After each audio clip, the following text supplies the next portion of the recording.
Hello students, welcome to online classes. बच्चों, आज इस वीडियो में हम क्लास 9th का चैप्टर नंबर 6 यानी कि लाइन्स एंड एंगल्स करने वाले हैं। तो आइए स्टार्ट करते हैं।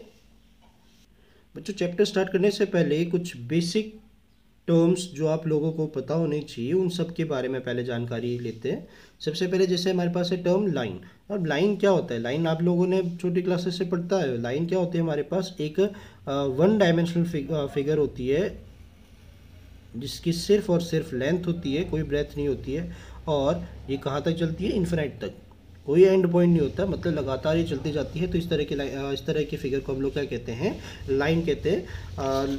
ये री डेफिनेशन इसकी। Line is a straight one dimensional figure. क्या है ये? स्ट्रेट है और वन डायमेंशनल फिगर है, यानी कि सिर्फ इसमें लेंथ है, कोई थिकनेस नहीं है, having no thickness and extending infinitely in both direction. मतलब दोनों डायरेक्शन में इन्फिनाइटली तक जा सकता है। मतलब कि इसकी हम लेंथ हम कैलकुलेट नहीं कर सकते हैं, ये इसकी कितनी लंबाई होगी हम कैलकुलेट नहीं कर सकते हैं, बस ये इन्फिनाइट तक जा रही है। उसी तरीके से दूसरा टर्म है हमारे पास बच्चों लाइन सेगमेंट। अब लाइन सेगमेंट क्या होता है कि कोई भी एक लाइन था हमारे पास, ये जैसे लाइन है, इस लाइन का अगर मैंने एक हिस्सा कर दिया इस तरीके से, बीच में से इसको काट दिया, अब ये वाला जो पार्ट हमारे पास बचा, तो इस पार्ट को, एक लाइन के एक पार्ट को हम क्या कहते हैं? लाइन सेगमेंट कहते हैं। और जिसके कितने एंड पॉइंट्स होंगे? 2 एंड पॉइंट होंगे। मतलब यहाँ पर ये क्या हो रहा है? खत्म हो रहा है। इसकी फिक्स्ड एक लेंथ होगी, इसकी कोई लेंथ नहीं थी, इसकी क्या होगी? एक फिक्स्ड लेंथ होगी। तो इसको हम लोग क्या कहते हैं? Line segment. लाइन सेगमेंट की डेफिनेशन है a part of line with 2 and point. जिसके कितने एंड पॉइंट होंगे? हमारे 2 एंड पॉइंट होंगे। इसको हम लोग क्या कहेंगे? लाइन सेगमेंट कहेंगे। उसी तरह से नेक्स्ट पॉइंट है बच्चों हमारे पास रे। अब रे क्या होता है? रे भी एक लाइन का ही पार्ट है, पर इसमें कितने एंड पॉइंट्स होते हैं? 1 एंड पॉइंट्स होते हैं। मतलब एक डायरेक्शन में तो ये इन्फिनाइटली जा रहा है, एक डायरेक्शन में क्या रहा है? इन्फिनाइटली जा रहा है, और दूसरी डायरेक्शन का क्या हो जाएगा? एंड पॉइंट होगा। तो इस तरह की जो फिगर होती है इसे हम लोग क्या कहते हैं? रे कहते हैं। रे भी क्या है बच्चों? पार्ट ऑफ अ लाइन है विद 1 एंड पॉइंट। कितने एंड पॉइंट है इसके? 1 एंड पॉइंट। और इसके भी हम लेंथ कैलकुलेट नहीं कर सकते। ये चीज़ आपको याद रखनी है कि लाइन की लेंथ कैलकुलेट नहीं कर सकते, रे की भी लेंथ कैलकुलेट नहीं कर सकते हैं। हाँ, पर लाइन सेगमेंट की लेंथ हम कैलकुलेट कर सकते हैं, उसकी डेफिनेट लेंथ होती है।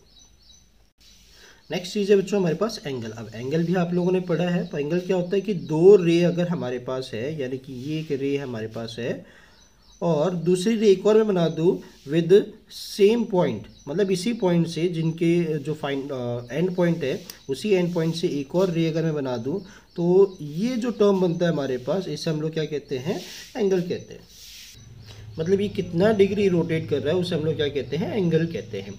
मतलब एंगल की डेफिनेशन अगर देखें तो एंगल इज फॉर्म्ड, एंगल का फॉर्म्ड होगा when two rays originate from same point. जब दो रे ओरिजिनेट करते हैं सेम पॉइंट से, तो उसे हम क्या कहते हैं? उसे हम कहते हैं एंगल। अब एंगल में ही जान लेते हैं कि ये, इनको हम कहते हैं, जिनके थ्रू एंगल्स बनते हैं, इनको हम लोग कहते हैं बच्चों आर्म। क्या कहते हैं इनको? आर्म कहते हैं। ये भी आर्म है, ये भी क्या है? हमारे पास आर्म है, और ये एंगल बन रखा है। और इस पॉइंट को, जहाँ पर ये जो एंड पॉइंट्स इंटरसेक्ट करते हैं, उस पॉइंट को हम लोग क्या कहते हैं?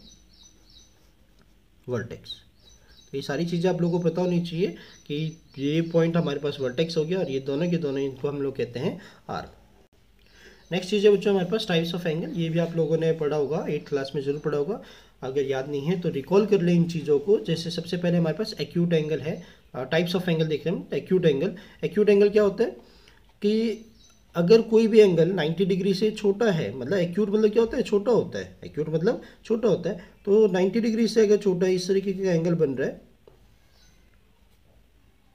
तो उसे हम क्या कहते हैं? एक्यूट एंगल कहते हैं। यानी कि एक्यूट एंगल होगा, 0 से बड़ा होगा और 90 से क्या होगा? छोटा। तो मैं बस लिख रहा हूँ लेस देन 90 डिग्री। अगर कोई एंगल 90 डिग्री से छोटा होता है तो उसे हम लोग क्या कहते हैं? एक्यूट एंगल कहते हैं। और अगर 90 डिग्री है तो उसे हम लोग क्या कहते हैं? Right angle. अगर कोई भी एंगल 90 डिग्री का है तो उसे हम क्या कहते हैं?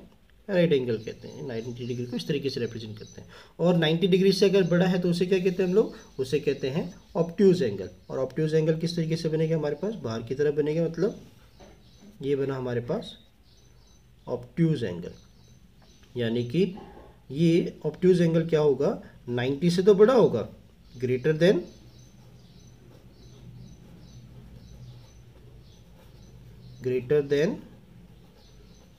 90। बस अब ग्रेटर देन 90 बोलने से काम नहीं चलेगा। एक और चीज़ अपने ध्यान रखनी है कि ग्रेटर देन 90 तो है, बट लेस देन 180। मतलब पूरी डेफिनेशन आपने याद रखनी है ऑब्ट्यूज एंगल की, कि ऑब्ट्यूज एंगल क्या होता है, ऐसा एंगल जो 90 से बड़ा होता है पर 180 से छोटा होता है। और 180 डिग्री वाले एंगल को हम लोग क्या कहते हैं, स्ट्रेट एंगल कहते हैं। ये आ गया हमारे पास स्ट्रेट एंगल 180 डिग्री। मतलब इस तरीके से दोनों रे एक दूसरे के अपोजिट में जा रहे हैं।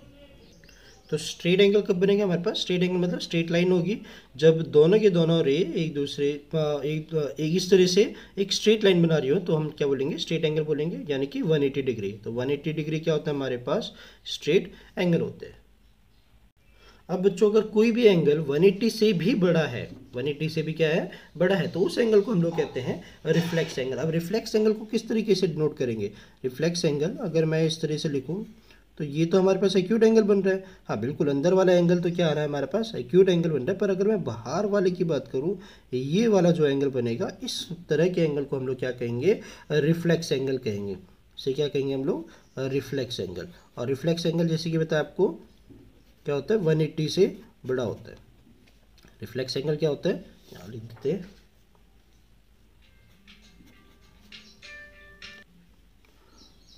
More than 180। पर मोर देन 180 तो है, पर हमेशा ये जो एंगल होगा, क्योंकि कंप्लीट अगर रोटेशन ले ले तो 360 तक ही बन सकता है, तो इसीलिए बनेगा मोर देन 180 और लेस देन 360। तो ये याद रखना बच्चों आप लोगों ने कि रिफ्लेक्स एंगल, ये नया टर्म है आप लोगों के लिए मेरे ख्याल से। तो रिफ्लेक्स एंगल क्या होता है, रिफ्लेक्स एंगल बनता है हमारे पास मोर देन 180। अगर 180 से बड़ा है और 360 से छोटा है तो उसे हम लोग क्या कहते हैं, रिफ्लेक्स एंगल। अब रिफ्लेक्स एंगल निकालते किस तरीके से, ये भी आपको ध्यान रखना है कि अगर हमें कोई भी एंगल दे रखा है, ये एंगल हमें अगर दे रखा है, मान लेते हैं ये एक्स है, अंदर वाला इंटीरियर एंगल हमारे पास एक्स है, और मुझे बाहर वाला एंगल निकालना है, तो वो किस तरीके से निकालेंगे, क्योंकि टोटल एंगल, अगर मैं टोटल एंगल की बात करूँ बच्चों, ये टोटल, तो टोटल एंगल हमारे पास कितना होता है, वो होता है हमारे पास 360 डिग्री, ये आपको याद रखना है। तो 360 में से अगर मैं इस वाले पार्ट को माइनस कर दूं तो बाहर वाला पार्ट ही बचेगा हमारे पास।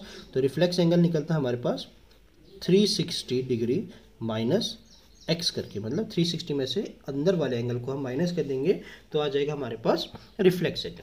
नेक्स्ट, ये टर्म्स भी आप लोगों ने पढ़ी थी, complementary angle and supplementary angle. तो कॉम्प्लीमेंट्री एंगल क्या होता है, अगर दो एंगल का सम ऑफ टू एंगल्स, दो एंगल का सम अगर 90 डिग्री होता है, sum of two angle is 90 degree, तो उसे हम लोग क्या कहते हैं, कॉम्प्लीमेंट्री कहते हैं। फॉर एग्जांपल, एक एंगल हमारे पास 50 डिग्री, ये हमारे पास है 50 डिग्री, और एक और एंगल बनाया, ये बना दिया हमने 40 डिग्री का। अब इन दोनों एंगल का सम कितना होगा, 90 होगा। तो इस तरह के एंगल को हम लोग क्या बोलेंगे, कॉम्प्लीमेंट्री एंगल कहेंगे। अगर मैं बोलूँ एक एंगल हमारे पास 45 डिग्री है, तो दूसरा एंगल इसका कॉम्प्लीमेंट्री एंगल क्या होगा। अब मुझे ये देखना है कि 45 को किस में जोड़ूँ कि 90 आ जाए। तो 45 प्लस 45 क्या होता है हमारे पास, 90 होगा। तो 45 का कॉम्प्लीमेंट्री क्या होगा हमारे पास, 45। उसी तरह से सप्लीमेंट्री क्या होता है, सप्लीमेंट्री यदि सम ऑफ टू एंगल्स, बच्चों याद रखना टू एंगल्स की बात कर रहे हैं, 3 या 4 नहीं, सिर्फ टू एंगल्स होने चाहिए। तो sum of two angle is 180 degree. अगर दो एंगल का सम 180 डिग्री है तो उस तरह के एंगल को हम लोग क्या बोलेंगे, सप्लीमेंट्री एंगल कहेंगे। फॉर एग्जांपल, पहला एंगल हमारे पास एक 110 डिग्री और दूसरा एंगल क्या है, 70 डिग्री। तो इन दोनों का जो सम है, इन दोनों एंगल का सम कितना है, 180 डिग्री बनेगा। तो इस तरह के एंगल्स को हम लोग क्या बोलेंगे, सप्लीमेंट्री एंगल्स बोलेंगे। होप आप लोगों को समझ में आया हो। इसी तरह से हम नेक्स्ट टर्म देखते हैं। नेक्स्ट टर्म है बच्चों हमारे पास linear pair of angles. Linear pair of angles क्या होता है, यदि दो एडजेसेंट एंगल का सम, दो एडजेसेंट एंगल का sum of two adjacent angle दो एडजेसेंट एंगल का सम अगर 180 डिग्री बनता है बच्चों, तो इस तरह के एंगल को हम लोग क्या कहते हैं, लीनियर पेयर कहते हैं। बहुत ही इंपॉर्टेंट है ये आपके लिए लीनियर पेयर, क्योंकि हर एक क्वेश्चन में लगभग लीनियर पेयर वाली प्रॉपर्टी तो लगेगी लगेगी। फॉर एग्जांपल एक एंगल मैंने इस तरीके से बनाया और दूसरा इसका एडजेसेंट एंगल बनाया इस तरीके से। अब इन दोनों एंगल का सम अगर 180 डिग्री है, ये x है ये y है हमारे पास, अगर x प्लस वाई 180 डिग्री बनता है तो इसे हम लोग क्या बोलेंगे, लीनियर पेयर बोलेंगे। और एक और चीज़ दिख रहा है बच्चों, अगर मतलब ये लीनियर पेयर जो बनेगा वो क्या होगा, हमेशा एक स्ट्रेट लाइन पे ही बनेगा। तो मैं ये भी बोल सकता हूँ कि क्या बनेगा, हमेशा एक स्ट्रेट लाइन ही बनेगा। तो जब भी स्ट्रेट लाइन दे रखा होगा तो हमें क्या देखना है, लीनियर पेयर।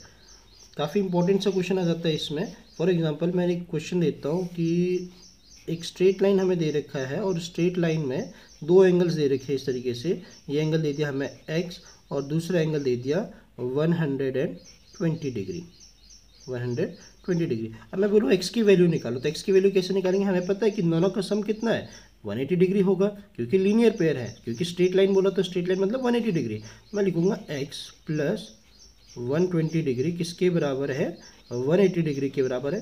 तो x की वैल्यू क्या हो जाएगी, 120 उधर जाके क्या हो जाएगा, माइनस हो जाएगा, यानी कि 180 माइनस 120, तो x की वैल्यू आ गई हमारे पास 60। तो ये काफ़ी इंपॉर्टेंट है, इस तरह के क्वेश्चंस बहुत ही मिलेंगे आपको एक्सरसाइज में।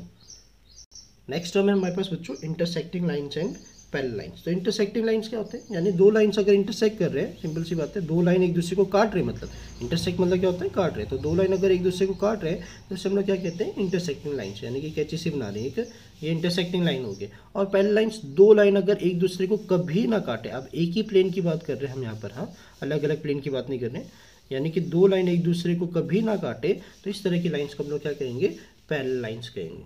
होप आप लोगों को समझ में आया। अब ये सारे पॉइंट्स अगर आप लोगों को क्लियर है तो एक्सरसाइज आसानी से हम कर पाएंगे। अगर ये पॉइंट्स क्लियर नहीं है तो एक्सरसाइज नहीं कर पाएंगे हम आसानी से, मतलब अच्छे से समझ में नहीं आ पाएगा। तो सबसे पहले बच्चों आप लोगों को ये जो टर्म्स हैं, ये सारे के सारे टर्म्स आप लोगों को अच्छी तरह से पता होनी चाहिए एक्सरसाइज स्टार्ट करने से पहले। तो हम नेक्स्ट वीडियो में एक्सरसाइज करेंगे। आज के लिए बस इतना ही। Thank you for watching.